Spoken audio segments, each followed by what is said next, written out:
elementos de instrução de defesa. Olha, longe de mim querer ser o dono da verdade. Longe de mim querer ser o dono da verdade. Mas o senhor deve ficar extremamente tranquilo que se isso for uma prática corriqueira, como ato de defesa num processo na Justiça Penal, o senhor vai ter todas as condições depois e posteriormente uma medida judicial reparadora por uma questão de imunidade processual. Se isso for uma prática, se isso está pedindo uma coisa razoável, pelo indeferimento que nós estamos fazendo, o senhor tem absoluta certeza que o senhor pode conseguir uma medida que lhe garanta. Vereador Beto, hoje, o senhor perguntou pela segunda vez, nós vamos responder. Os autos não se encontram presentes, não será lida a representação feita pela pessoa, pelo Yuri, não será lida a defesa. Eu não pedi para ler a defesa. Que o senhor faça as perguntas que o senhor julgarem necessárias. Posteriormente, qualquer divergência que o senhor tem em relação à conduta, nós temos aí o judiciário para reparar os nossos possíveis erros. Eu vou ficar aqui até sexta-feira para aprender um pouuquinho mais com o senhor. E eu com o senhor. Academicamente. Eu com o senhor. Olha, estou me sentindo maravilhoso. Nós só vamos continuar aqui a audiência. E na próxima semana, se o senhor fizer com São Jorge, de novo, vou ser obrigado a responder da mesma maneira. Não será lida, os autos não se encontram aqui presentes. Então, se eu repetir 10 vezes, não tem problema, eu repetirei para o senhor. Mas eu acho desnecessário, porque o senhor pode, posteriormente, depois, tomar outras medidas mais, digamos, eficazes, do que a gente ficar aqui repetindo questões já discutidas e debatidas aqui. Então, dando sequência, o senhor José Luiz Marques, o senhor tem conhecimento dos fatos aqui investigados? Li a denúncia. O senhor leu. Em relação à evolução patrimonial do vereador Maurício, o que o senhor tem a dizer? Quando eu li a primeira vez a denúncia, eu notei um erro básico na denúncia. Com relação ao vereador Maurício Romano, eles fizeram um cálculo, eles pegaram uma declaração de bens, que é pública, que está no TSE, de 2012, e a declaração de bens de 2016, simplesmente fizeram uma conta de divisão, uma menos a outra, chegaram à conclusão que houve um aumento patrimonial de 17,80 e poucos por cento. E isso daí, 18,58%. Está bem claro na denúncia que a denúncia fala em aumento substancial de patrimônio. Por que que isso é errado? Primeiro, nós não podemos comparar a moeda de 2012 com a moeda de 2015. No período, nós tivemos 30,88% de inflação. Então, se eu simplesmente for fazer uma conta algébrica, eu vou informar um dado falso. Vamos imaginar que eu pegasse o valor de 2011, inflacionasse esse valor e comparasse com os dados de 2016. Nós teríamos um decréscimo patrimonial de 5%. Por quê? Porque o valor de 2012, ele não está inflacionado, não está levando-se em consideração a inflação. Segundo, é errado a gente analisar a variação patrimonial sem levar em consideração a renda e o endividamento das pessoas, que é o cálculo que a gente tem feito pela Receita Federal. Na realidade, quando a gente vai analisar uma evolução de patrimônio, nós temos que verificar qual foi a renda, qual foi o endividamento e qual foi a variação patrimonial. Sem isso, essa afirmação de aumento substancial de patrimônio é uma afirmação incorreta. Quando me chamaram para preparar esse documento, que foi anexo aos autos, eu peguei as declarações de imposto de renda do vereador, para poder demonstrar quanto ele recebeu no período, de onde ele recebeu, quais as dívidas que ele possuía em 2011, quais as dívidas que ele possuía hoje, para nós termos ideia dessa variação patrimonial. Deixa eu falar uma coisa. É de praxe da Câmara fazer um levantamento de todos os vereadores da diferença de patrimonial de 2015 para 2016, ou antes. Então não é isso daí, não é um caso específico para o Maurílio. Né? Todos os vereadores estão sujeitos a isso. Sim, sim, mas a denúncia especificamente fala em aumento substancial do patrimônio. A denúncia. Então, nós temos que demonstrar que o aumento do patrimônio do vereador não é, primeiro, esse aumento de patrimônio. Ele tem que ser analisado de acordo com a evolução dos bens que ele possui, mais a renda que ele auferiu no período e o endividamento que ele teve. Porque é aquela situação, se eu compro um veículo de 100 mil reais, financio 80, qual o impacto no meu patrimônio? É 20 e não 100. E na declaração do TSE, ele não admite que você coloque os financiamentos, ele não admite que você coloque os seus passivos, vamos chamar assim.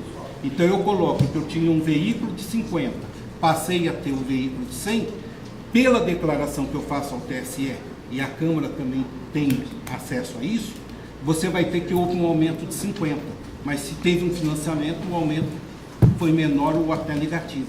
Então o que eu estou afirmando é que o cálculo feito, dividindo um pelo outro, dá uma informação errada e que deveria ser explicada, primeiro, qual foi as origens da renda do vereador, qual foi o aumento real do patrimônio dele, e considerando nesse aumento real todas o endividamento que ele teve no período, para que você tenha, primeiro, o patrimônio líquido dele, que é diferente da noção de patrimônio, e que ele tem renda suficiente para suportar esse aumento.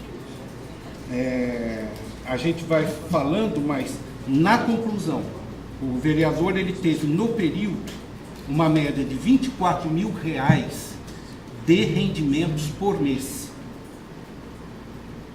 Como é composto esse rendimento? Primeiro, o salário dele da própria Câmara. Segundo, a distribuição de lucro das empresas das quais ele é sócio. Terceiro, ele teve duas transferências patrimoniais, duas doações do pai e da mãe. E, simultaneamente, ele comprou um veículo novo financiado, aumentou o endividamento. Então, nesse valor, 24 mil reais por mês de renda, ele teve um investimento, um crescimento de patrimônio de uma média de R$1.000 por mês. Hoje, se eu quiser financiar uma casa pelo sistema financeiro da habitação, eles vão exigir que o meu endividamento seja de, no máximo, 30%. Então, o que nós devemos verificar?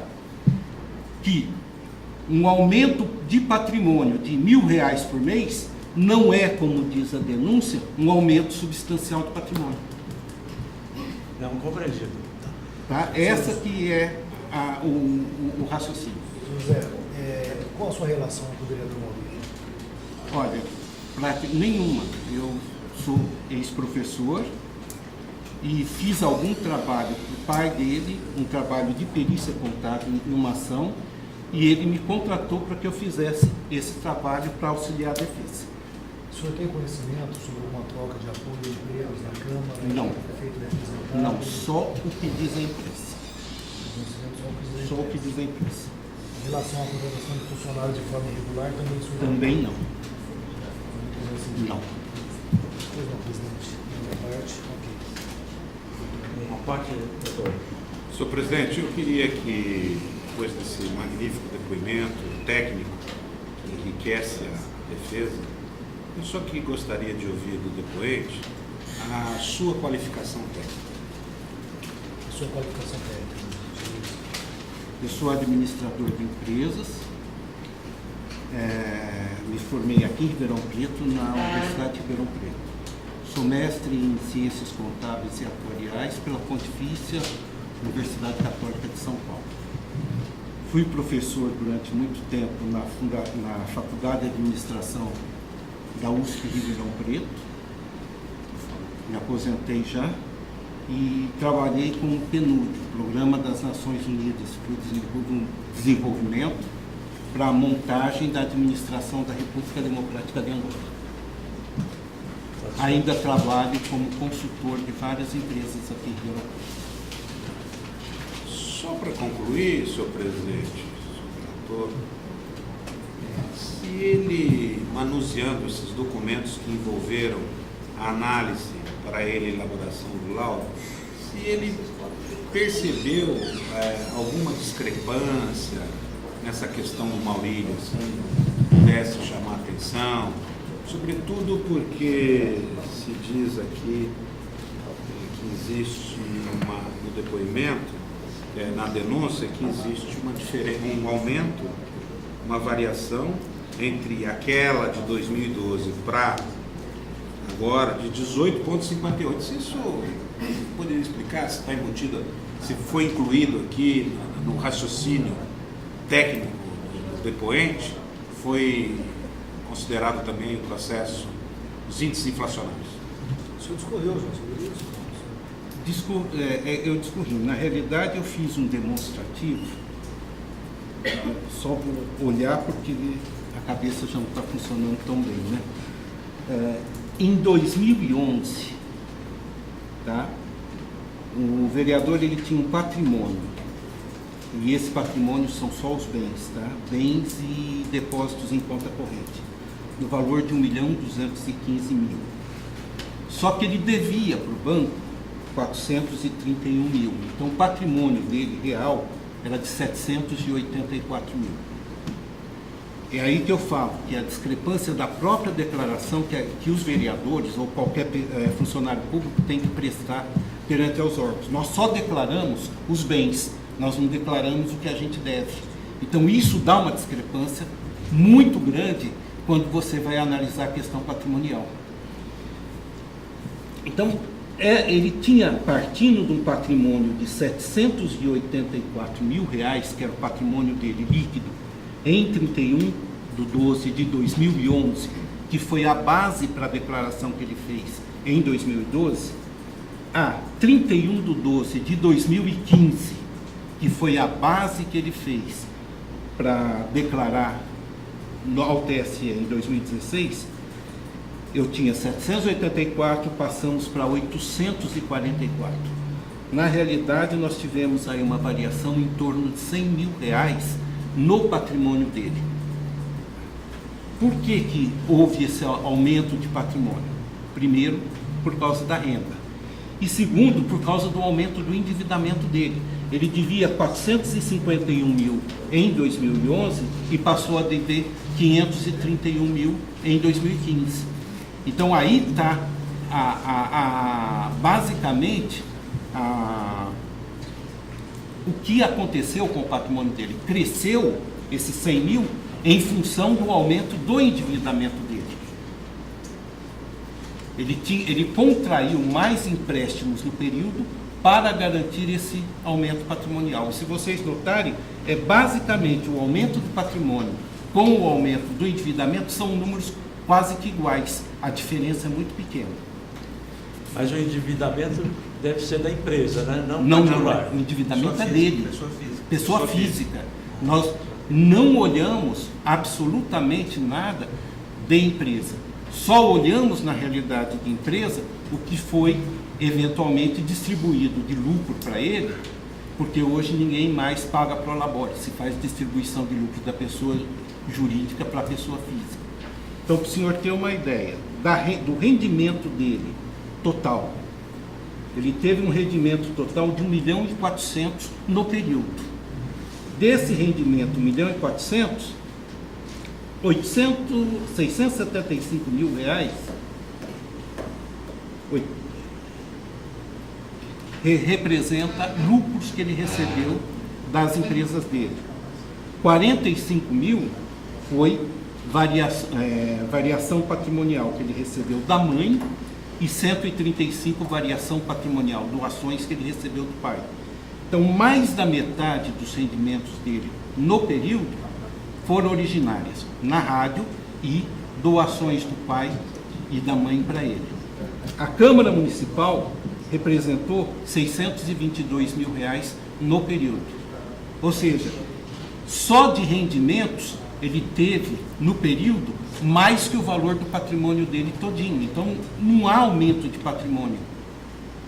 Então é muito plenamente justificável esse aumento patrimonial. E se nós fizermos a variação pelo patrimônio líquido, o aumento dele foi 5%, sem considerar a inflação, no período. Não é um aumento como o que me deixou preocupado na denúncia é que toda a denúncia foi feita em cima de aumento patrimonial, como se qualquer aumento patrimonial fosse condenável e ilegal, o que não é verdade.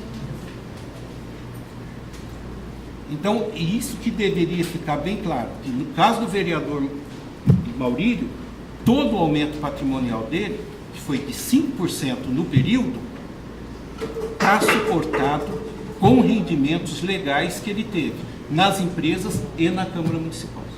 Ok, satisfeito. Doutor, Eu quero passar a palavra, com licença, senhores membros, para o doutor Ricardo Salato, depois para o doutor Lima. Bom, Ricardo Salato, sou advogado também do vereador Maurílio. Gostaria de ouvir do depoente sobre nesse trabalho desenvolvido, o senhor escolheu um índice da Fundação Getúlio Vargas para explicar a inflação para o período.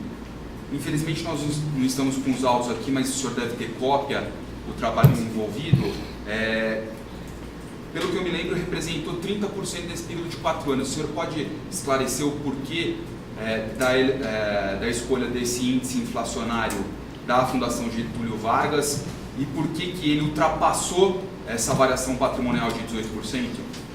Olha, nós temos aqui no Brasil índice de inflação para qualquer gosto.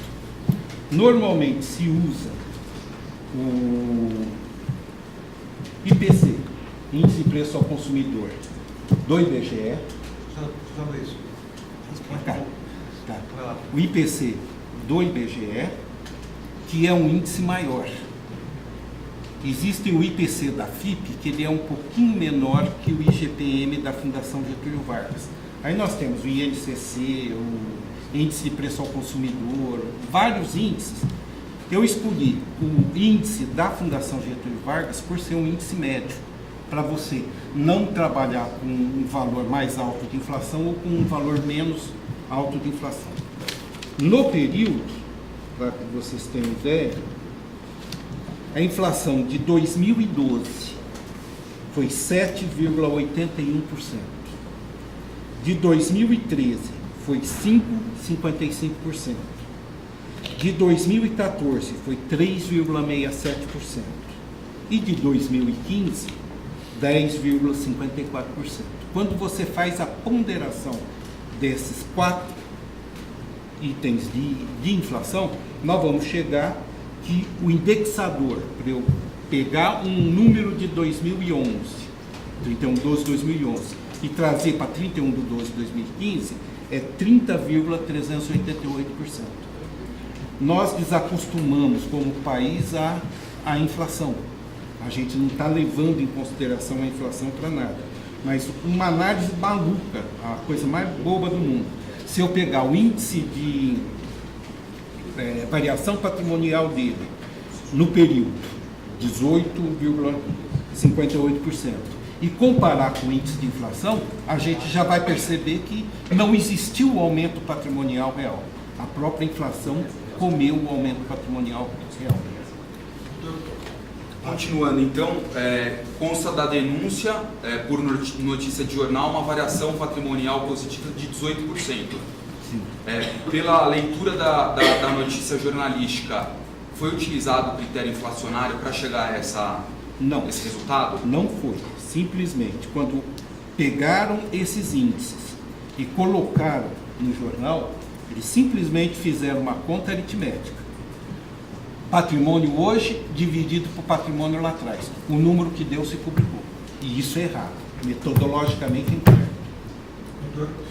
Partindo dessa conta algébrica de divisão que foi utilizada na notícia jornalística, considerando a inflação, qual seria o resultado da variação patrimonial, se ele é positivo ou negativo, do vereador Maurílio? Se considerar e se fazer a mesma conta, tá? Patrimônio de 2016 dividido por patrimônio de 2011, inflacionando 2011, nós teríamos uma redução patrimonial em torno de 5%. E não ganho patrimonial de 16%. Satisfeito.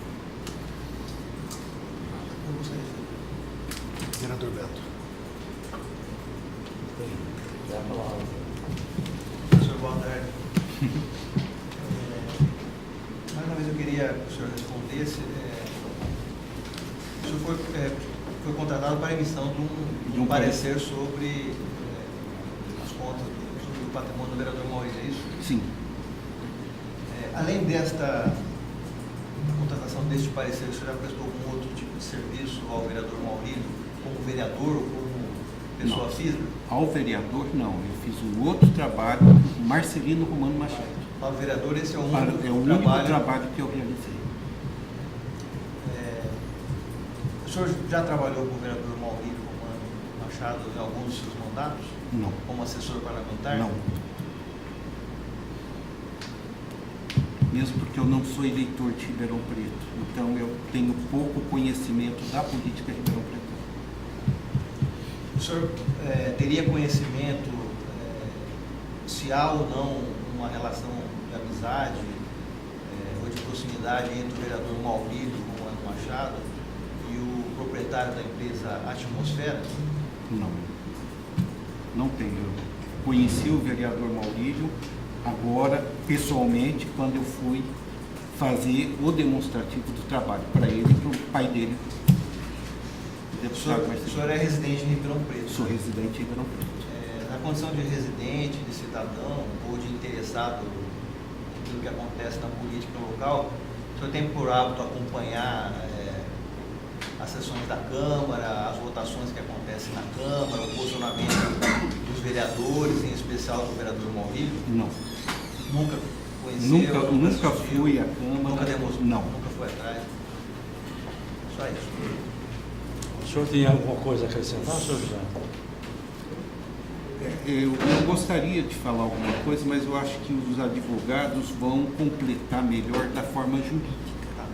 Eu vou falar alguma coisa que eu observei, que é uma observação de profissional de contabilidade, quase ninguém vê. Na denúncia, não vou entrar no mérito de quem pode fazer ou não. Eu achei estranho que no preâmbulo da denúncia eram pessoas físicas, tá? Fulano de tal, RG tal, fulano de tal, RG tal, fulano de tal, RG tal.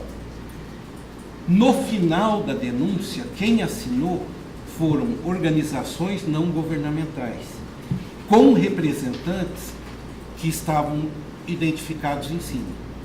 Então, por uma questão de curiosidade, isso consta do laudo, eu fui verificar perante a Receita Federal o CNPJ dessas empresas. Na realidade, foram 5 instituições, das quais 2 eu consegui localizar o CNPJ, que foi uma vinculada à EGT, que é o Memorial do Trabalhador, e a outra é a Casa das Mulheres. Os outros 3 signatários não consegui localizar efetivamente o CNPJ. Não posso afirmar se são pessoas jurídicas. Nas 2 localizadas, tanto o Memorial do Trabalhador como a Casa das Mulheres, o representante que está na Receita Federal, representante legal, cadastrado da Receita Federal, não é o mesmo representante que assinou a petição. Então é uma questão de natureza técnica que muito pouca gente observa essas questões. Talvez não estão acostumados com a burocracia da Receita Federal. Era isso que eu gostaria de acrescentar. Com toda certeza, o novo vereador será brilhante ao abordar essa questão nas suas alegações. Não, já está legado. Já está legado. Mais algum advogado presente gostaria de fazer alguma pergunta? Sim, eu gostaria de fazer pelo vereador Evaldo. Por favor. Essa análise que o senhor fez sobre a evolução patrimonial constante da representação, pouco importando o percentual, ela pode ser estendida para qualquer funcionário público, inclusive outro vereador que tenha feito a declaração junto ao TSE, já que não é contabilizado dívidas e tudo mais, pode ser interpretado dessa forma? Olha, eu acredito que sim. Por quê? Quando você faz a declaração, ou qualquer funcionário público faz essa declaração para os órgãos competentes, ele vai informar quais são os bens. Isso é básico. Só que, quando você informa ao TSE, você informa a tua propriedade só. Você não informa nenhuma dívida. Então, o documento que deveria ser usado era a declaração de imposto de renda das pessoas físicas. É o documento que a Receita Federal aceita e é o documento que efetivamente demonstra toda e qualquer evolução patrimonial. Então, pode ser até um subsídio para a comissão de que se faça alguma observação nesse sentido, de se exigir as declarações de imposto de renda para comprovação de renda e evolução patrimonial dos vereadores. Eu não verifiquei de mais nenhum outro vereador. Não, nós estamos analisando em tese, na condição de vereador e funcionário público,